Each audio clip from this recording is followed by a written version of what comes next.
Chairman Nadler, Ranking Member Collins, and distinguished members of Congress. My name is Amy Swearer, and I am the Senior Legal Policy Analyst at the Heritage Foundation's Ed Meese Center for Legal and Judicial Studies. Just as doctors can only recommend an effective treatment plan if they first form a correct diagnosis based on accurate assessment of the symptoms, policy analysts and policy makers must have an accurate understanding of the societal problems they are seeking to combat. Unfortunately, too many policymakers appear completely uninformed about basic factual realities related to guns and gun violence. Don't misunderstand me. We all want safer communities, but the characteristics distinguishing so-called assault weapons from non-assault weapons are not factors like caliber, lethality, or rate of fire. Proposals to ban scary-looking features like barrel shrouds or pistol grips are, for all intents and purposes, proposals to force law-abiding citizens to own guns that are harder for them to handle, harder to fire accurately, and more likely to cause them injuries, even when they are being used for lawful purposes. Moreover, semi-automatic rifles are not a meaningful driving factor behind rates of gun violence. 2/3 of gun deaths in this country are suicides, where the type of firearm is essentially irrelevant. With respect to gun crimes, over 90% are committed with handguns. Rifles of any kind are definitively used in only 3 to 4% of gun homicides every year, and an American citizen is 4 times as likely to be stabbed to death than they are to be shot to death with a rifle of any kind. Despite frequent claims that semi-automatic rifles are the weapon of choice for mass public shooters, in the last decade, over half of these shootings have been carried out with handguns alone. On the other hand, semi-automatic rifles like the AR-15 are so well suited for defensive action against threats in a civilian context that the Department of Homeland Security quite literally designates them as personal defense weapons for law enforcement officers.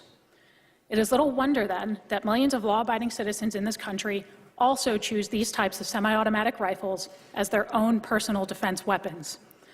Far from needing to be protected from these rifles, law-abiding Americans benefit when they are allowed to defend themselves with them, particularly in situations where they are outnumbered.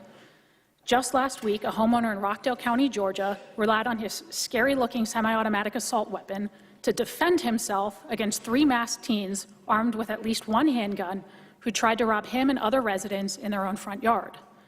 Ironically, the rifle deemed an assault weapon by many in this room was used defensively to protect innocent people against assault, while the perpetrators used a non-assault weapon offensively to commit actual assault. Importantly, some of the most famous examples of the defensive use of assault weapons by civilians come from scenarios where the government has been either unable or unwilling to defend entire communities from large-scale civil unrest. During the 1992 LA riots, for example, law enforcement was nowhere to be found as hundreds of looters ransacked Koreatown. Ordinary store owners like Richard Ree and his employees took it upon themselves to defend their livelihoods from lawlessness, using, in many cases, semi-automatic rifles. Similar stories emerged during the civil unrest in Ferguson, Missouri in 2014. There are some here today who still genuinely don't understand why or how anyone would need such scary-looking rifles for purposes other than mass murder. And so I have permission from my mother to explain it to you by partially embarrassing her. My mother did not grow up with firearms, and they will never be her favorite thing in the world. In fact, she'd never handled a firearm until I took her to the range for the first time several years ago. Now, I love my mother, but like every other novice with a handgun, she was quite bad. I mean, she struggled to hit a stationary target from 6 yards out under ideal conditions. And then she picked up an AR-15. And I watched my mother put a fist-sized grouping of lead in the center mass of a target from 20 yards out. That is why law-abiding citizens buy millions of these firearms. When accuracy and stopping power matter, they are simply better. Americans use firearms to defend themselves between 500,000 and 2 million times every year. God forbid that my mother is ever faced with a scenario where she has to stop a threat to her life. But if she is, I hope politicians protected by professional armed security didn't strip her of the right to use the firearm she can handle most competently.